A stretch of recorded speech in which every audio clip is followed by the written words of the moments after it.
Welcome to Thematic Recreations, where we recreate buildings, landmarks, and objects from reality and fiction.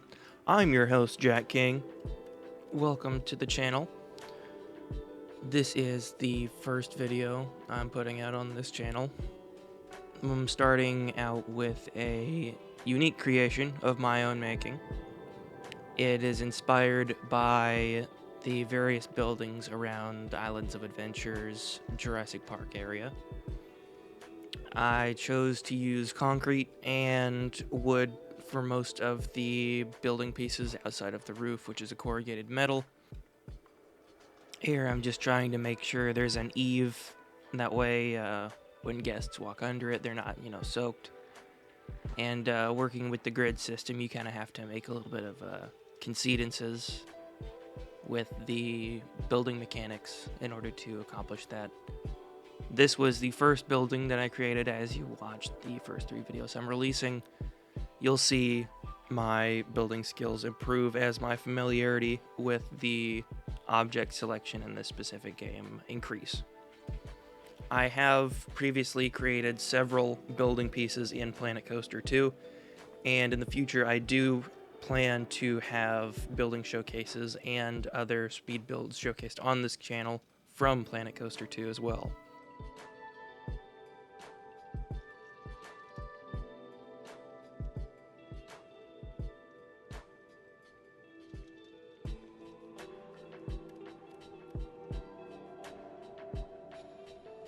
Right here, I'm looking for what I know is flattened foundations on the original. I didn't know what these were originally, but I knew they were on the prefabs, so I went to the prefabs, found the name of the object, and found it in the search browser and what tab it was located in. I'm using these pieces heavily in most all the builds, as they're the most flexible pathing options I have, since you can't include paths in your blueprints.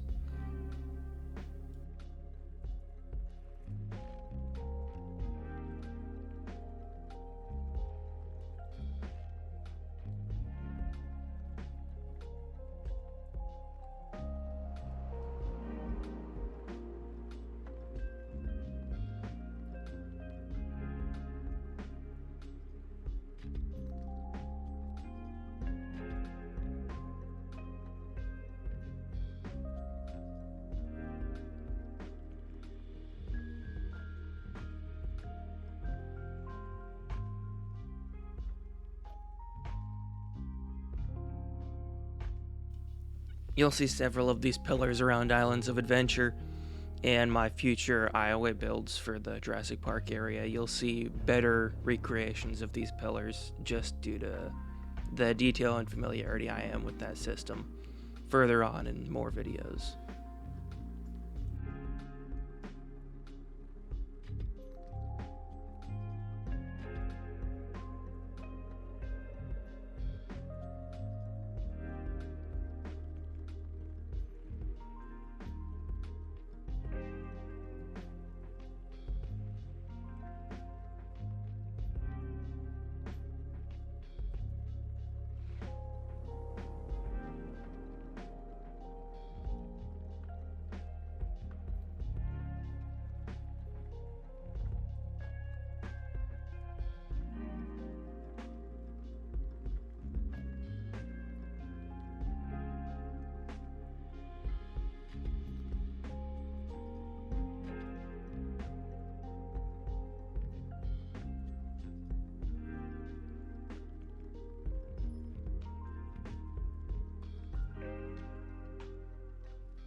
This is something I found pretty neat. I haven't been able to find it useful for most other things, but in this specific case, when you have those 4 corners, you can use those Japanese paper lanterns as rope ties.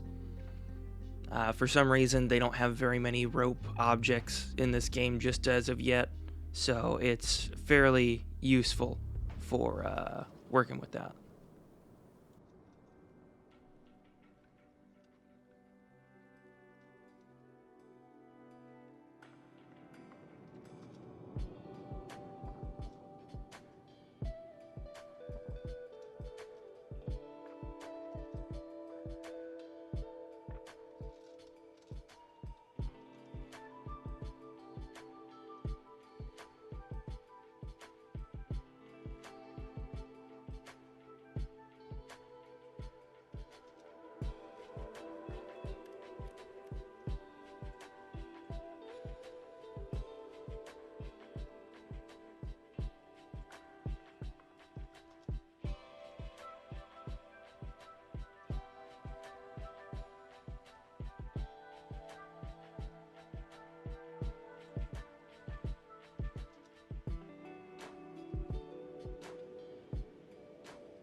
What I'm trying to do here is get those building pieces attached to the other buildings. That way, whenever you select the roof of that building, you're able to select that amenity. The biggest issue I had starting out with this is trying to figure out that, but I found a workaround to where if you select all of the objects you need and create a blueprint, you can then select that blueprint while selecting the group for that amenity, and I will be using that heavily in future videos, and you can use that as well for creating multiple structures with the same exterior.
There we go, we finally have all the buildings separate and selectable. That's really the only issue that comes from that, unless you want to move each individual building, which I try to keep as a feature of my prefabs. That way, if you really only want one of the buildings, you can delete the other two and just have that one, after, adding the extra walls and such.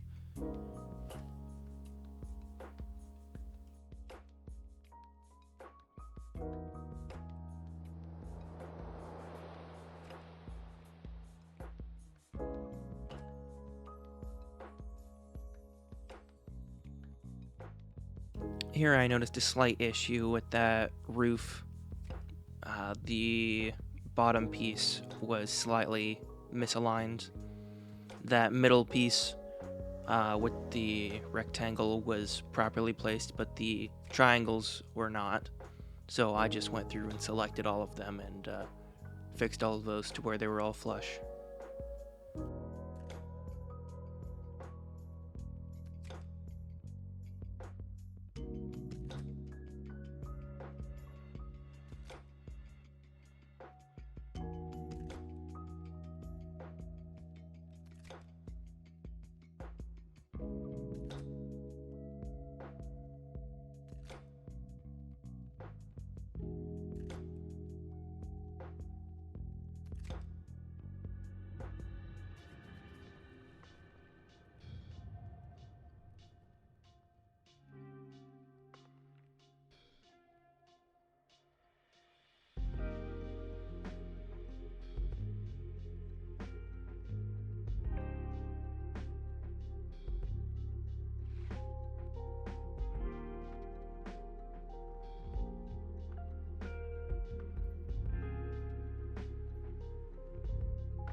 Here I'm trying to find an appropriate sign. I ended up making a custom sign with custom letterwork instead of using one of the prefabs.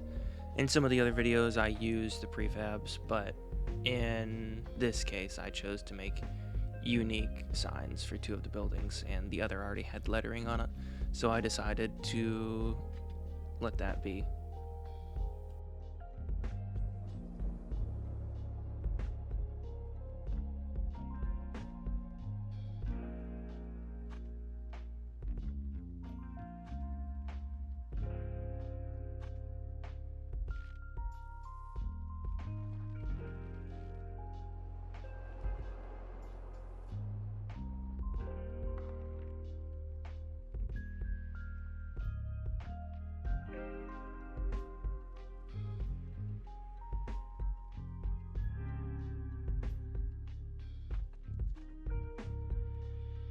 I was really struggling to get these letters lined up properly. I found a better method, which is just to put a flat surface on the back and build it out as you're placing the pieces instead of trying to keep them all flat like I am doing here.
Here I'm starting work on the back of the building.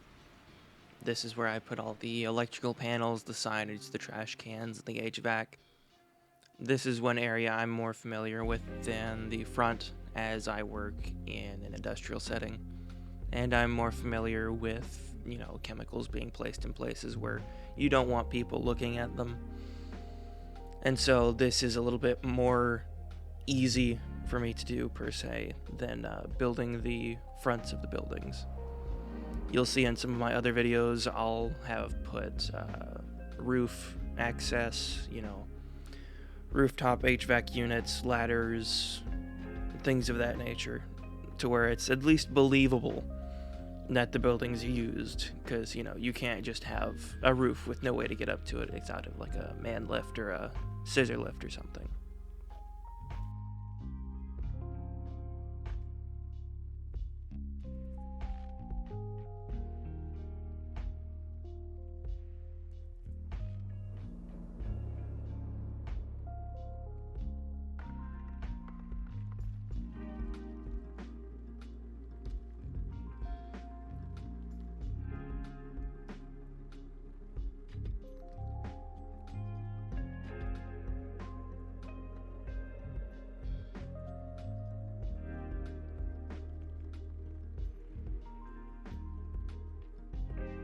Here I'm adding dust lines to the bottom just because the concrete building pieces look a little abrupt going into the ground, so I wanted a little bit of an ease into the ground. Even if it's not dusty, it still makes it look better, because if you're in the snow or something, it's still gonna get a little bit dirty on the bottom.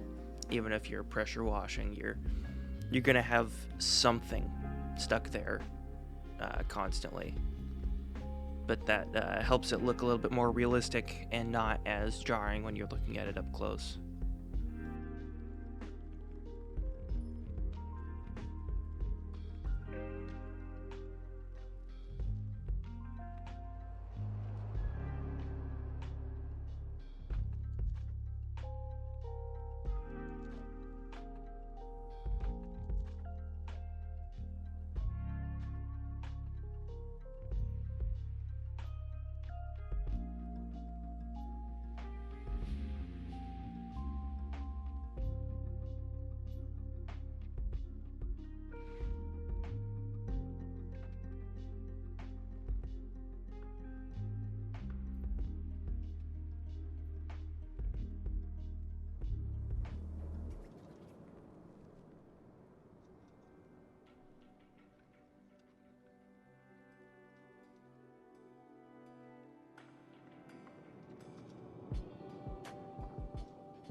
I chose to put a double door here just because I feel like a restaurant would need a better access to the back door than a barista or a bar would.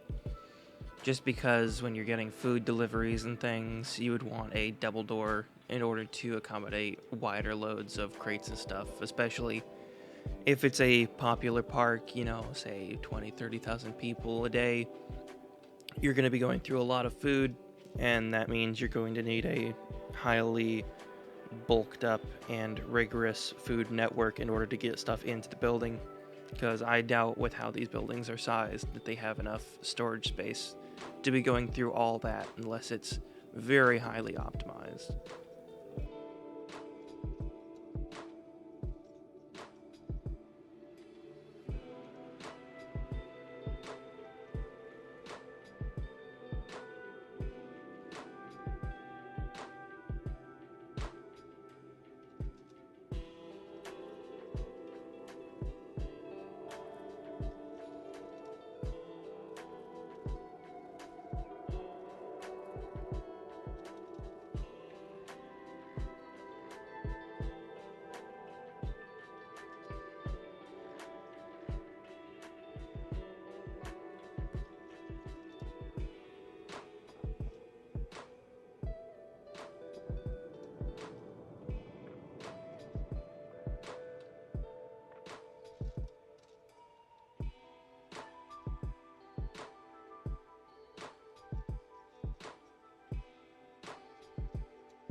I'm just putting these warning signs up to make it somewhat consistent with how it is. I know I only put the transformers on 2 of the 3 buildings, but I figured that the food and bar could reuse one transformer, while the shop would have a few things plugged in. Maybe for the displays would need a little bit more power, so I gave the extra transformer to them.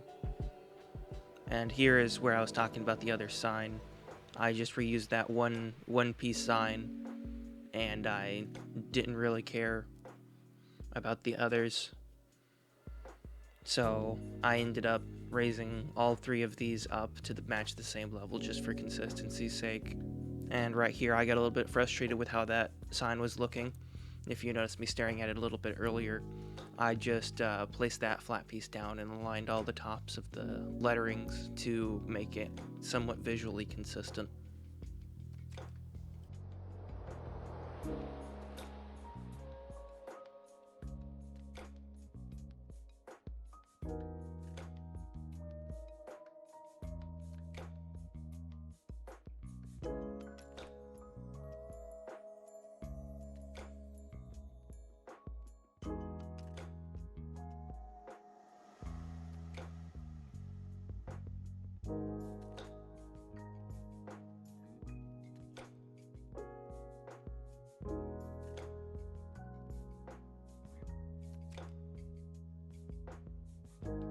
I'm just adding all these cracks around for some sort of visual detail, something to break up the flat colors of the concrete itself.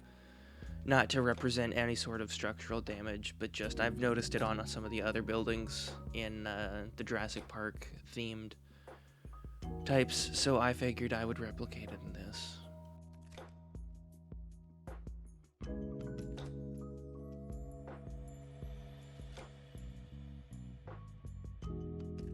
Lighting is a big thing in these prefabs. I try to make sure there's some sort of nighttime lighting that's realistic. Here I tried to put lighting on the sign. Some of the others it doesn't work out so well. But for that one, since it was large and flat, I was able to get the light to set there properly and illuminate the sign very well.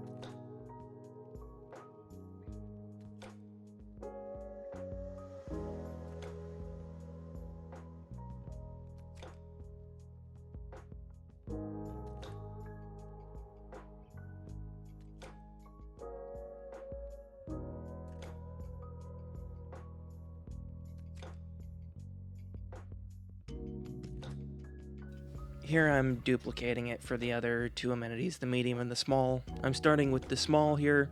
I'm just creating another blueprint, like I said before, and separating it from the base, and creating an object blueprint that I can just drag and drop onto the small amenity. Luckily, the small and medium and large amenities all have the same left to right footprint. The only thing that changes is their length. So all I have to do is delete a couple of pieces in the middle and slide the back in order to be flush with the new parts of the building. And that's very convenient in order to easily make variants of all of the buildings that way. No matter where you are in your playthrough, you're still able to use the same thematic consistency with the buildings that you have.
Here I'm starting on the medium variants, just trying to make sure they're all three consistent. At the end, that's where I'll post the links and share codes. I'll also keep them in the description and a link to the Frontier Workshop website where you can copy or subscribe to it on your phone or PC. That way you don't have to go through the effort of looking it up on your console. Although everything I do create and post does have JKTR in the title for Jack King Thematic Recreations. If you're just looking for something to post and want to see if I have anything relevant, you can just type that into the search bar on your controller or your PC to see if there's anything that matches that you could use.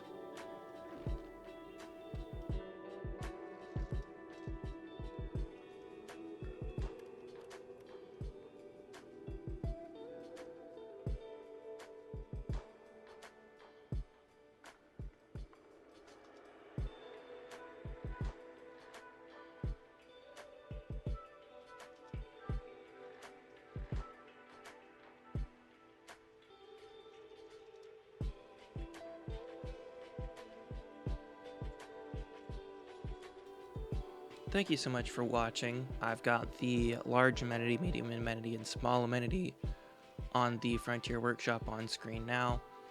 I'll have the links in the description as well as the share codes. Thank you for watching. I hope you enjoyed, and I hope you come back and watch some other videos. Thank you, and have a great day.